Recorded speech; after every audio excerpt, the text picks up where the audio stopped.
Sir, तो जैसा कि आपने इंजीनियरिंग जर्नी और इंडस्ट्री एक्सपोजर की बात करी, तो बहुत से स्टूडेंट्स को यही नहीं पता होता है कि लाइक हमें किस स्टेज पर क्या करना चाहिए। सो अगर आपको किसी फर्स्ट ईयर स्टूडेंट को डे वन से मेंटर करना होगा, तो आपका एक आइडियल रोड मैप क्या होगा? Okay, very nice question. ये जनरली मैंने देखा है जब भी मैं स्टूडेंट्स को पढ़ाता हूँ कि when they start their career and when they start in their engineering, generally they are confused और पहला साल देखते देखते निकल जाता है, they are not aware about the things.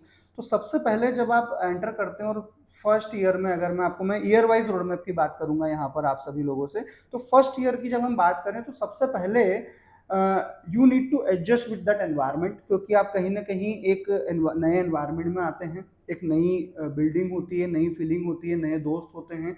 तो सबसे पहले आप उस एनवायरनमेंट में फिट होइए, उस एनवायरनमेंट में अपने आप को एडजस्ट करिए। Focus on your curriculum, because first year में जब आप आते हैं तो लेवल भी चेंज होता है। तो सबसे पहले हमें अपने करिकुलम पे फोकस करना है, और करिकुलम पे फोकस करने का मतलब ये है कि क्योंकि फर्स्ट ईयर में जनरली आपके सब्जेक्ट्स कॉमन होते हैं, हर engineering student generally common subjects पढ़ता है। तो यहाँ पर इंपॉर्टेंट ये है कि अब मैं इंजीनियरिंग कर रहा हूँ, और इंजीनियरिंग, एक इंजीनियर का काम होता है प्रॉब्लम सॉल्विंग अप्रोच। तो मुझे डे वन से एक इंजीनियर की सोच के साथ हमने करिकुलम को देखना है कि अगर मैं कोई सब्जेक्ट पढ़ रहा हूँ तो what kind of engineering application that subject is having, मैं किस तरीके से इन कंसेप्ट को अप्लाई कर सकता हूँ इंजीनियरिंग नॉलेज के साथ। तो फर्स्ट ईयर में आप इसके साथ साथ start making your LinkedIn profile, because LinkedIn will help you lot.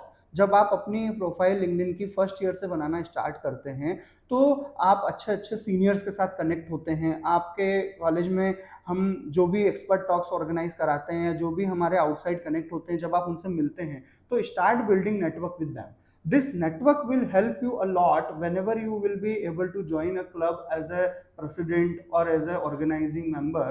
और यही कनेक्शन जो हैं ये अल्टीमेटली हमें हेल्प करते हैं आगे जाकर हमारे प्लेसमेंट्स में भी, क्योंकि हमें पता होता है उन कनेक्शंस के साथ जब हम डिस्कस करते हैं तो कि what trends are going on, what is their journey, that is a kind of inspiration for us। so first year student के लिए आई होप इतना सफिशियंट है, और साथ ही साथ हम एक कम्युनिकेशन स्किल पे काम करें, because ultimately now I am not a 12th graduate student, I am an engineer.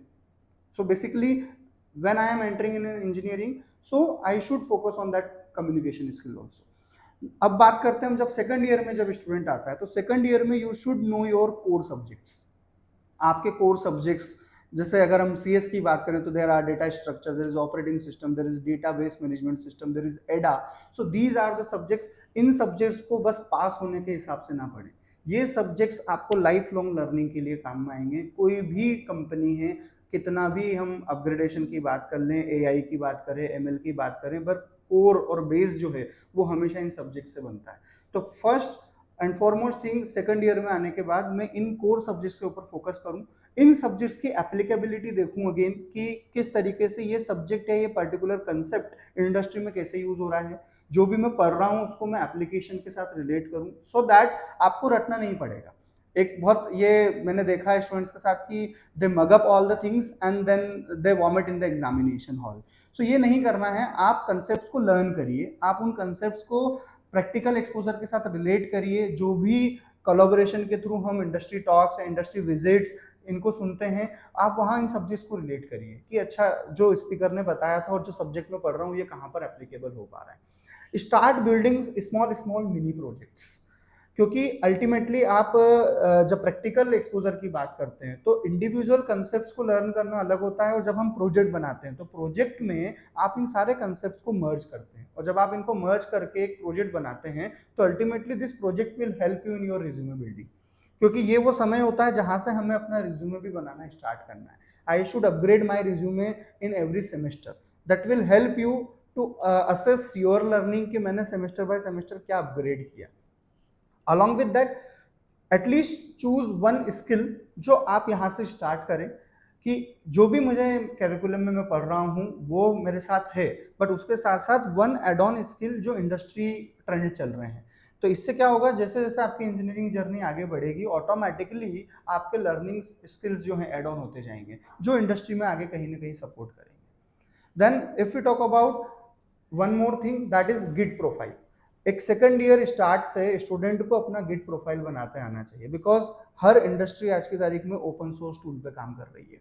और अगर आप सेकंड ईयर से अपना गिट प्रोफाइल बनाना स्टार्ट करते हैं, तो जैसे लिंक्डइन प्रोफाइल आपको कनेक्शंस और नेटवर्क में हेल्प करता है, इसी तरीके से आपकी गिट की प्रोफाइल आपको टेक्निकल साउंडनेस बनाएगी। और ये टेक्निकल साउंडनेस आपको आगे जाके थर्ड ईयर में जो आपका ट्रांजिशन फेस होता है, जहां हम अगर बात करें तो one of the important thing is your internship. Start exploring internship. आप इंटर्नशिप्स को एक्सप्लोर करिए, आप देखिए किस डोमेन सेट के साथ मेरे स्किल सेट मैच हो पा रहे हैं। और ये जो इंटर्नशिप होती है ये आपको हैंड्स ऑन एक्सपोजर देती है, जो कहीं ना कहीं आपको एक फ्रेशर कैंडिडेट की बजाय एक एक्सपीरियंस कैंडिडेट बनाती है जब आप फोर्थ ईयर में इंटरव्यू के लिए अपियर होते हैं। Along with that your minor project plays a important role. Do not go with any rough idea. जब आप क्लब्स में पार्टिसिपेट करते हैं, जब आप इन कोलैबोरेशंस की बात करते हैं, तो यहाँ से आपको बहुत सारे ऐसे आइडियाज आते हैं जो आप माइनर प्रोजेक्ट में इम्प्लीमेंट कर सकते हैं। Search very small small problems near around you and उन प्रॉब्लम्स के ऊपर हम एक अच्छा सा माइनर प्रोजेक्ट बना सकते हैं। सो थर्ड ईयर के लिए अगर हम बात करें तो your internship is very crucial part, your minor project part is very crucial, and strengthening your core subject along with your git profile is very important. ये सब कैसे होगा? Start participating in hackathon kind of competitions. There are lot of hackathons on different different ideas, different different theme.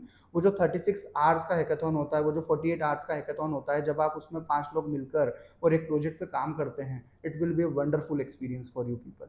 और वो कहीं ना कहीं आपको उन सारे लर्निंग एक्सपीरियंस को एक जगह इकट्ठा करके, और जब आप एक प्रोजेक्ट बनाते हैं तो अल्टीमेटली आपको एक सेंस ऑफ कॉन्फिडेंस आता है।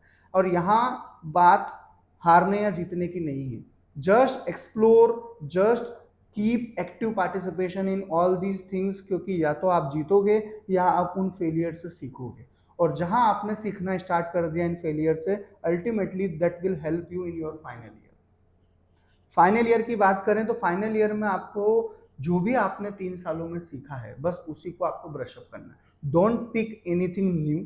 जो आपने 3 सालों में सीखा है उसके उस पूरी लर्निंग का निचोड़ आप यहाँ पर मेजर प्रोजेक्ट के बारे में डालिए। Major project again is a important phase यहाँ पर, क्योंकि जब आप कंपनी में इंटरव्यू देने जाते हैं तो ultimately they ask whatever you have written in your resume, और आपका जो रिज्यूमे होता है उसमें आप वही चीज़ लिख रहे हैं जो आपने की है। तो it is interview is an art basically.